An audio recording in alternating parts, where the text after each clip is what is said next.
Good evening students, আমার নাম অভিক কুমার বসু। আমি আজকে যে টপিকটা কভার করব সেটার নাম হলো কমপ্লেক্স রিঅ্যাক্ট্যান্স অ্যান্ড ইম্পিডেন্স। আমি ঠিক করেছি যে এই টপিকটাকে আমি 4টে লেকচারে শেষ করব, অর্থাৎ তোমরা এটা 4টে ভিডিও পাবে। তো আজকে ফার্স্ট পার্টটা শুরু করতে চলেছি। ফার্স্ট পার্ট যেটা, সেটাকে আমি নাম দিয়েছি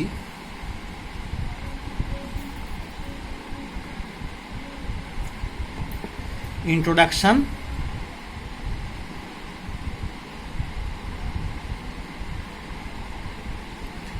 টু এসি সার্কিটস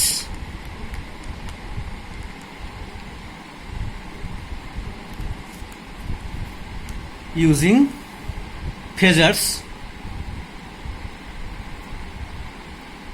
আর একটা টপিক কভার করব রেজিস্ট্যান্স। ঠিক আছে, তো প্রথমে একটুখানি আমরা হিস্ট্রিটার দিকে নজর দিই যে কি এসি, কেন এসি, কী জন্য এলো, কী ব্যাপার। 1880s লাস্টের দিকে, অর্থাৎ 1887, 88 এই সময়তে একটা ভীষণ বড় যুদ্ধ হয়। কিসের যুদ্ধ? মেনলি দুজন ব্যক্তির কনসেপ্টের মধ্যে যুদ্ধটা হয়। কনসেপ্টটা ছিল থমাস এডিসন, নাম শুনেছো তোমরা নিঃসন্দেহে, যিনি ডিসি আবিষ্কার করেছিলেন, আর নিকোলা টেসলা, যিনি এসি কনসেপ্ট আবিষ্কার করেছিলেন। তাদের মধ্যে এই যুদ্ধটার নাম দেওয়া হয় ওয়ার অফ কারেন্টস। এটা তোমরা নেটে সার্চ করলে পেয়ে যাবো ওয়ার অফ কারেন্টস কি। তো ডিসি আর এসিটা কী জিনিস? ডিসি হচ্ছে একটা কারেন্ট, ডিরেক্ট কারেন্ট, যেটা অর্থাৎ একটা সিঙ্গেল ডিরেকশন হয়ে যায়। এদিকে ধরো আমি যদি এদিক থেকে যেতে থাকে, তাহলে এদিকেই সব সময় এদিকে যেতে থাকে, সব সময় এদিক থেকে এদিকে, এদিক থেকে এদিকে, অল টাইম। আর এসিটা কী জিনিস?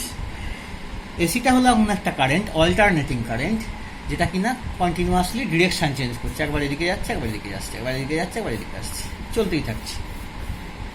তো এই যে যুদ্ধটা হয় ওয়ার অফ কারেন্টস, তাতে কে যেতে শেষ পর্যন্ত বলো তো? এসি যেতে। কেন যেতে এসি? তার কারণ হলো, অনেক কারণ আছে, তার মধ্যে মেন কারণ হলো একটা জিনিস, ডিভাইস, সেটা হলো ট্রান্সফরমারের ইউজ। এই ট্রান্সফরমার কেন ইউজ, কী ব্যাপার, সেটা পরে কোনো সময় গল্প করব। তো এই ট্রান্সফরমার ইউজ করতে গেলে ট্রান্সফরমার একটা বেসিক কন্ডিশান আছে।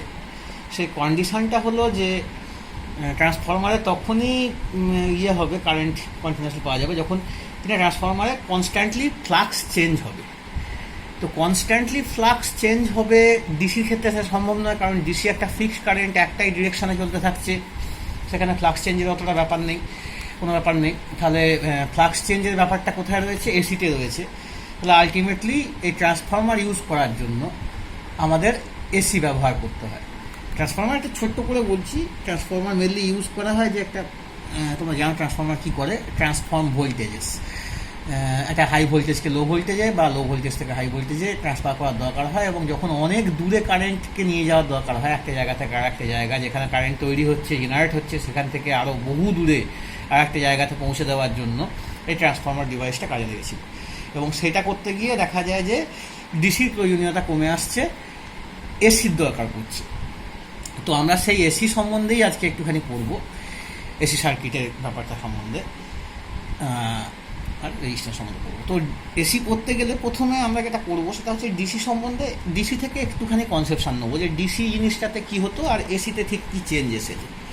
তো ডিসিতে ধরো, আমরা ডিসিতে কী থাকে, আমরা একটা পাওয়ার সোর্স নিই, ভোল্টেজ সোর্স, যেমন ধরো ব্যাটারি।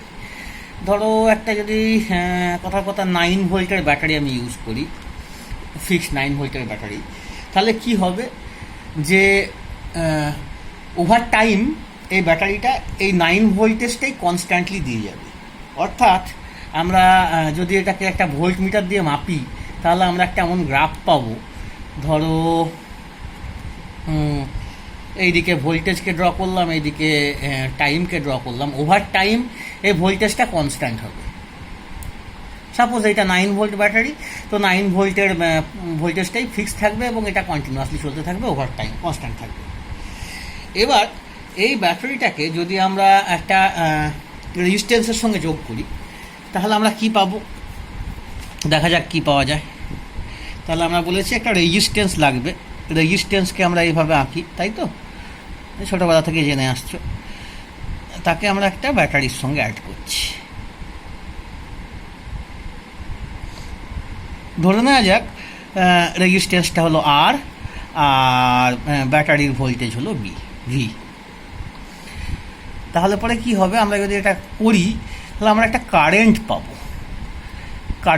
কারেন্টের ডিরেকশনটা কোন দিক থেকে হবে না, পজিটিভ থেকে নেগেটিভ দিকে। তোমরা সবাই জানো কারেন্টটাকে আমরা আই দিয়ে ডিনোট করলাম, ঠিক আছে। তাহলে পরে এই ভোল্টেজ এবং কারেন্টের মধ্যে একটা রিলেশন আছে, তোমরা রিলেশনটা বহু আগে থেকে পড়ে আসছো না, ছোটোবেলা থেকে। রিলেশনটার নাম কি, ওহমস ল। রিলেশনটা কি বলে, V is equal to I R, তাই তো। এবার যদি ভি ফিক্স থাকে এবং রেজিস্ট্যান্সটা যদি চেঞ্জ না হয়, নর্মালি আমরা করবো না রেজিস্ট্যান্সটা চেঞ্জ, রেজিস্ট্যান্সটা ফিক্সড রাখবো, ভোল্টেজটা আমরা জানি কনস্ট্যান্ট ভোল্টেজ, তাহলে কারেন্টটাও আমরা নিশ্চয়ই কনস্ট্যান্ট পাবো। এবং যদি কারেন্টটাকেও এরকম আমরা ড্র করি, অ্যামমিটার দিয়ে যদি আমরা কারেন্টটাকে মেজার করি এবং টাইমের রেসপেক্টে কারেন্টটাকে যদি আমরা ড্র করি, তাহলে আমরা সেক্ষেত্রে একটা কনস্ট্যান্ট কারেন্ট পাবো, রাইট। ওভার টাইম এই value of the current will be constant. কিন্তু এইবার আসি আমরা অল্টারনেটিং কারেন্ট বা এসির ক্ষেত্রে। এসির ক্ষেত্রে কি হয়, আমরা যদি এই রেজিস্ট্যান্সটাকেই ব্যাটারির জায়গায় একটা এসি সোর্সের সঙ্গে অ্যাড করি, অল্টারনেটিং সোর্সের সঙ্গে অ্যাড করি, কীরকম হবে সেটা দেখতে।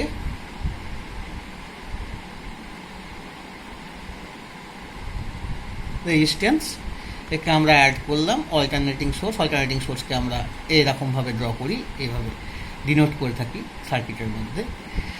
তাহলে এক্ষেত্রেও একটা কারেন্ট যাবে, অবশ্যই যাবে, কিন্তু কারেন্টটা তফাৎ কী হবে, কারেন্টটা একবার এদিক দিয়ে যাবে, একবার এদিক দিয়ে যাবে, একবার এদিক দিয়ে যাবে, একবার এদিক দিয়ে চলতেই থাকবে, কন্টিনিউয়াসলি ডিরেকশান চেঞ্জ হতে থাকবে। তাহলে আমরা একটা চেঞ্জিং কারেন্ট পাবো এবং একটা চেঞ্জিং ভোল্টেজ পাবো বেসিক্যালি। এক্ষেত্রেও কিন্তু এই লটা তোমরা ভেবো না যে এই লটা ইনভ্যালিড হয়ে যাবে, এই লটা কিন্তু এক্ষেত্রেও ভ্যালিড, হ্যাঁ, valid for this case also. তাহলে পরে এবার দেখা যাক যে আমরা এটাকে ম্যাথামেটিক্যালি কীভাবে রিপ্রেজেন্ট করি। এখানে ভোল্টেজ ফিক্স ছিল, কারেন্ট ফিক্স ছিল, রেজিস্ট্যান্স ফিক্স ছিল, কারোর কোনো চেঞ্জের ব্যাপার ছিল না, এটা ঠিক ছিল। এসির ক্ষেত্রে কিন্তু যেহেতু কেউই ফিক্সড নয়, সবাই চেঞ্জ হচ্ছে, এবং এসির ক্ষেত্রে একটা অদ্ভুতভাবে চেঞ্জ হয়, একটা পিরিয়ডিক চেঞ্জেস হয়। এই যে বললাম একবার এদিকে একবার এদিকে একবার, এবং সেটা নিজের ইচ্ছা মতো না, একটা টাইম পরে পরে বারবার চেঞ্জ হয় সেটা। তাহলে আমরা যদি ম্যাথামেটিক্যালি রিপ্রেজেন্ট করি যে কোনো একটা টাইমে, পার্টিকুলার টাইমে আমরা যদি ভোল্টেজকে রিপ্রেজেন্ট করি, তাহলে আমরা লিখবো ভিটি একটা পার্টিকুলার টাইমে is equal two V0 sign omega টি।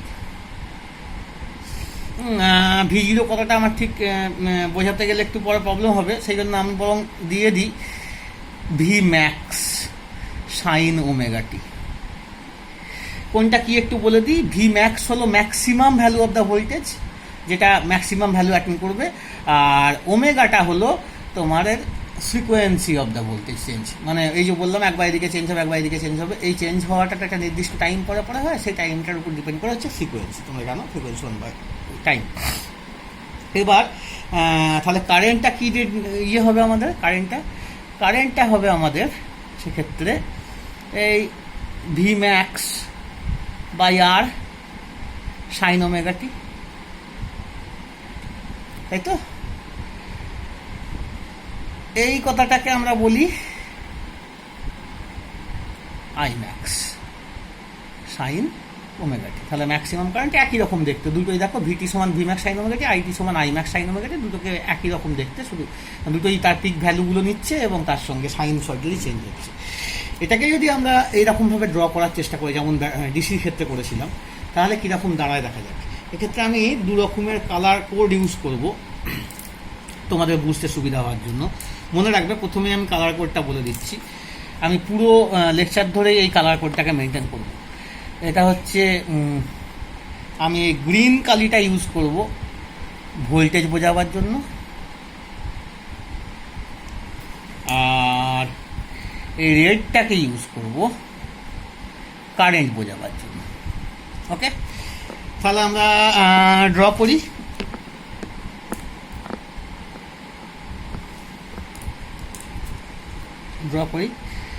আগের বারের মতোই দুটো অ্যাক্সিস, একটা অ্যাক্সিসে আমাদের টাইম আছে আর একটা অ্যাক্সিসে কি আছে বলছি।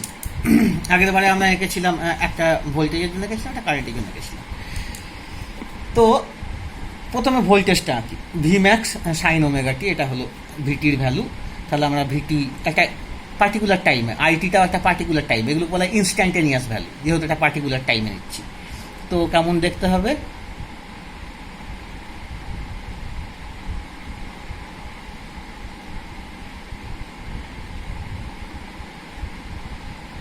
Like that.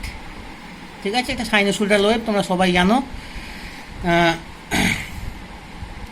এই ভ্যালুটা হচ্ছে, তাহলে এখানে আমরা ভি ভার্সেস টি আঁকলাম বেসিক্যালি। এই যে ভ্যালুটা ম্যাক্সিমাম ভ্যালুটা, এটা হলো প্লাস ভি ম্যাক্স, এবং বুঝতেই পারছো এই নিচের ভ্যালুটা যদি নিই ম্যাক্সিমাম ভ্যালুটা, এটা আমরা মাইনাস ভি ম্যাক্স। কারেক্ট? এটা সাইন ওয়েভ, সাইন ওয়েভের ভ্যালু কত থেকে কত পর্যন্ত ভ্যারি হয় আমরা জানি। সাইন ওয়েভের ভ্যালু +1 থেকে -1 পর্যন্ত ভ্যারি করে, এবং তার সঙ্গে ভি ম্যাক্সটা মাল্টিপ্লাই করা আছে আমার, মাল্টিপ্লাই করা আছে। তাহলে এটা বেসিক্যালি এই ভ্যালুটা হলো ভি ম্যাক্স। তাহলে ভি ম্যাক্স এবং এই সাইন ওমেগা টি, এটা হলো গ্রাফ। এবার এই একই গ্রাফেতে যদি আমি আইকে ড্র করি, কেমন দেখতে হবে,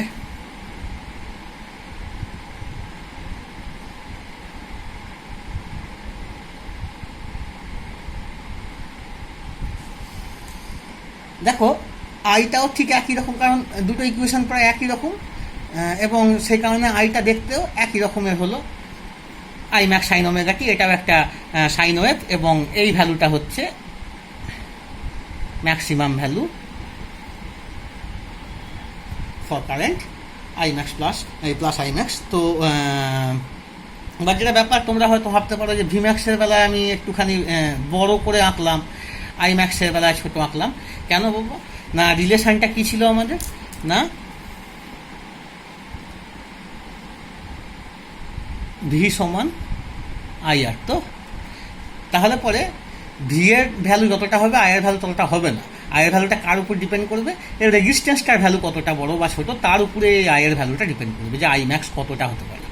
এবার যে কোনো একটা টাইমে, যে কোনো একটা পার্টিকুলার টাইমে, যেহেতু ভি এবং আই একই রকমের ভ্যালু দিচ্ছে, এটা যদি ভিটি হয়, এটা যদি আইটি হয়, তাহলে আমরা লিখতে পারি V t is equal to I t into R, ohm's law value করলে। ঠিক আছে, গুড, এই পর্যন্ত বুঝতে কোনো অসুবিধা নেই।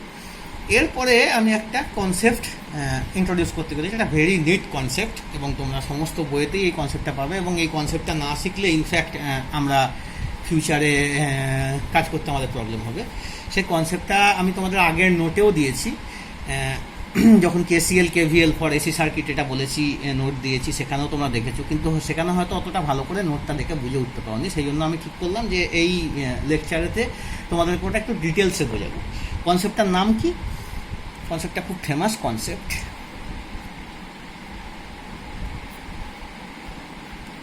ফেজার। ফেজার নামটা শুনেই বোঝা যাচ্ছে সামথিং লিঙ্কড অ্যাবাউট ফেজ। সেটা কি বলছি, ধরো আমরা একটা জিনিস আঁকলাম, একটা গ্রাফ আঁকি,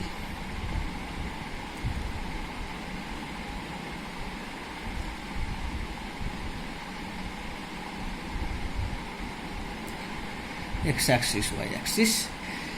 এখানে আমরা কি করব, আমরা সাপোজ ভোল্টেজটাকে ড্র করব, তাহলে এখানে নিয়ম হচ্ছে আমরা একটা ম্যাক্সিমাম ভ্যালু, সেই লেংথের একটা ভেক্টর নেব,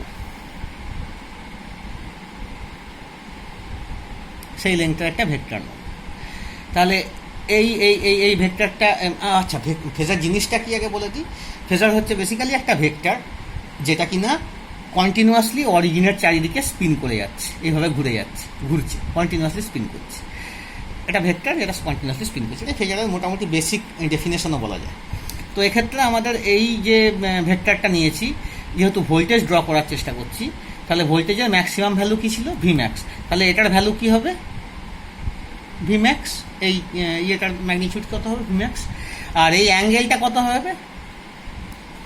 এই যে বাবা, এই অ্যাঙ্গেলটা ওমেগা টি, এই অ্যাঙ্গেলটাকে আমরা বলবো ফেজ অ্যাঙ্গেল। যাই থাকুক না কেন, ওমেগা টি থাকতে পারে, পরে দেখবে ওমেগাটা plus phi minus phi anything থাকতে পারে, পুরো জিনিসটাকে আমরা বলবো ফেজ। ঠিক আছে? তাহলে ফেজারে কী কী থাকবে? আমার একটা ভেক্টর থাকবে যেটার ভ্যালুটা হবে maximum of that particular variable, আর এই অ্যাঙ্গেলটা হবে ফেজ অ্যাঙ্গেল। এবার যদি আমরা এই ভেক্টরটার ওয়াই অ্যাক্সিসে প্রজেকশান নিই, ধরো এটা তো ওয়াই অ্যাক্সিসে প্রজেকশান এটা, এবং এটাকে যদি কন্টিনিউয়াসলি আমরা রোটেট করি, এই ওয়াই অ্যাক্সিসে প্রজেকশানটাকে আমরা সেই মুহূর্তে বলবো তোমাদের ইনস্ট্যান্টানিয়াস ভ্যালু ভিটি। ধরো ভিম্যাক্সে যেহেতু ভোল্টেজ নিয়ে কাজ করছি সেই কারণে, তাহলে ভিটি। তাহলে পরে এটাকে যদি কন্টিনিউয়াসলি ঘোরাই, অদ্ভুতভাবে আমরা এই গ্রাফটা পেয়ে যাব, একদম পেয়ে যাব। কীভাবে পাবো একটু দেখা যাক।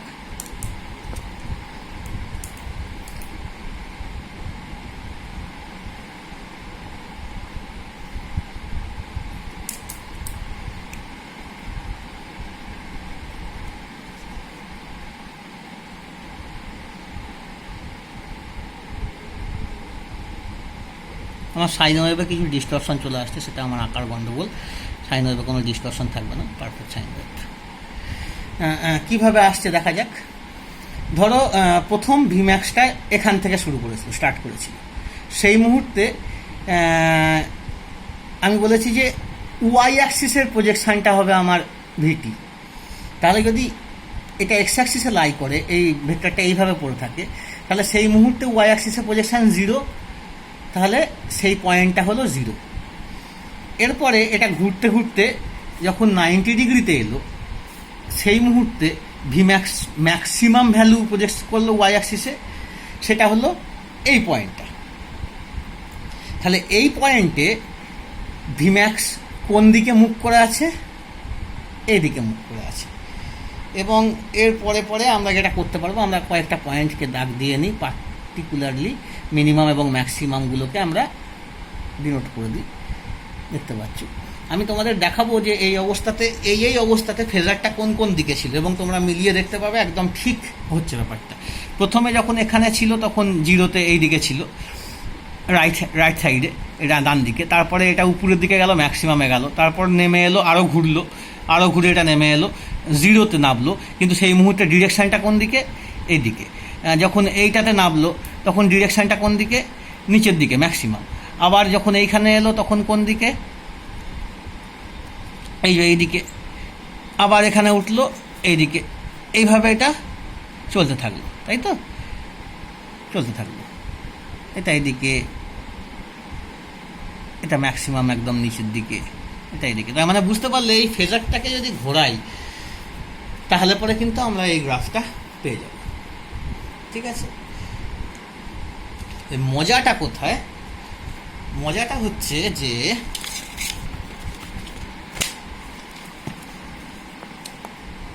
আমরা দেখেছি যে কারেন্টের ভ্যালু ওই একই সময়েতে কি হবে না, ভিটি বাই আর হবে। তার মানে V max by R sine omega t হবে। কারেক্ট? তাহলে এরকম সিমিলার ফেজার আমি একটা আঁকতে পারি কারেন্টের জন্য। কি তফাৎ হবে দেখা যাক। X axis, Y axis. আমি বলেছিলাম গ্রিন কালার দিয়ে আমি ভোল্টেজ আঁকবো। ধরো আমি গ্রিন কালার দিয়ে আঁকলাম ভোল্টেজ, এটা ভিম্যাক্স, এটা ওমেগা টি। মজার জিনিস হচ্ছে দেখো, এই কারেন্ট এবং ভোল্টেজ, যদি ভোল্টেজটাকে আমি পাশে লিখি,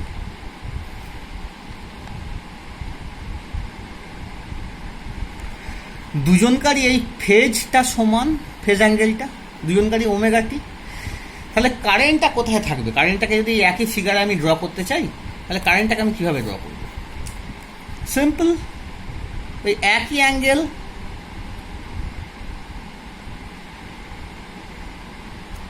কিন্তু একটু কম ভ্যালু, একটু ছোট ভ্যালু, তাই না? এইমাত্র আগের গ্রাফটা করবার সময় আমরা দেখেছি যে এটা একটু ছোট ভ্যালু হয়। এই যে এখানে দেখেছিলাম যে ভিটা বড় হয়, আইটা ছোট হয়, বিকজ এই রিলেশনটার জন্য, কারণ আইটা ডিপেন্ড করে আরটা কত বড় বা ছোট, তার উপরে ডিপেন্ড করে আইটা কত বড় বা ছোট হবে। তো এটা যখন আমরা এইভাবে ড্র করব, তাহলে পরে আমরা এই ফেজ এই ছবিটা হবে এটা, এবং এই যে ভ্যালুটা এটা হবে আই ম্যাক্স, তাই তো? তাহলে এটা আই ম্যাক্স, এটা ভি ম্যাক্স। ও খুব ভালো কথা, তাহলে এই দুজন যে সেম ফেজে আছে এর জন্য আমরা দুর্দান্ত আমাদের একটা কাছে ভাষা আছে। কি ভাষা? আমরা লিখতে পারবো যে V max and I max are both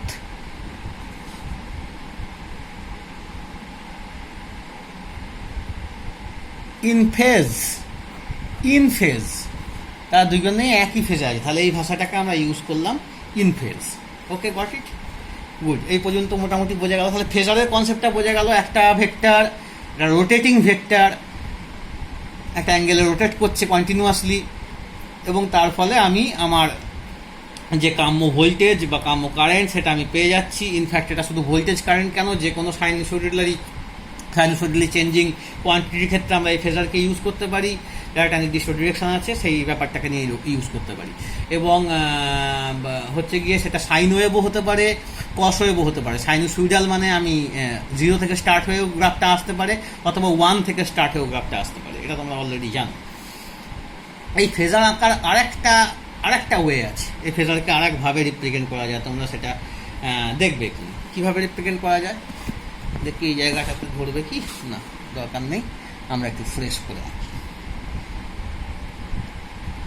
আগে একটা এক্সাম্পল দিই, এরকম একটা ছোট একটা এক্সাম্পল দিই।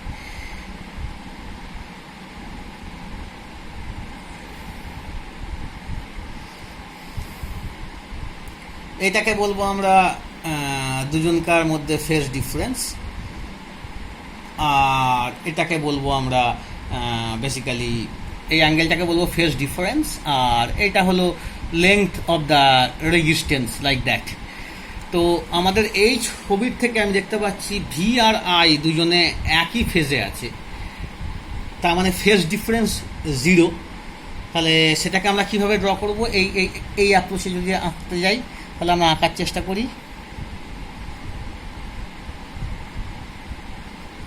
আমরা বলেছিলাম যে এর লেংথটা হবে রেজিস্ট্যান্সের লেংথ। তাহলে পরে সাপোজ আমরা এরকম একটা ছবি আঁকলাম,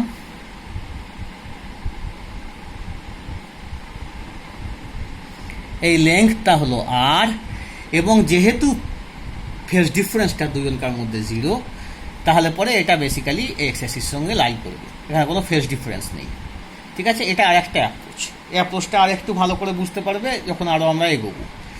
এই টপিকে আমরা রেজিস্ট্যান্স পর্যন্ত শিখলাম, কিন্তু ব্যাপারটা এতটা ইজি হবে না, এতটা স্মুথ হবে না, যখন আমরা আরও 2 রকমের কম্পোনেন্ট ইউজ করব, 2টো ডিভাইস ইউজ করব। একটার নাম ক্যাপাসিটার, একটার নাম ইন্ডাক্টর, যেগুলো আমি এর পরের ভিডিওগুলোতে আমি কন্টিনিউ করব।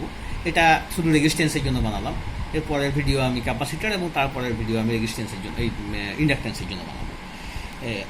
তো এবং ওই যে প্রথমেই একটা কথা বললাম, আমাদের মেন টপিকটার নাম ছিল কমপ্লেক্স রিঅ্যাক্টেন্স অ্যান্ড ইম্পিডেন্স। আমরা এখন ওই রিঅ্যাক্টেন্স কথাটাও পাইনি, ইম্পিডেন্স কথাটাও পাইনি, আর কোনো কমপ্লেক্স নাম্বারের ইউজ এখনো হয়নি। ফলে আমরা জাস্ট ইন্ট্রো দিলাম, এর পরের থেকে তোমরা আরও বুঝতে পারবে। ওকে, থ্যাংক ইউ।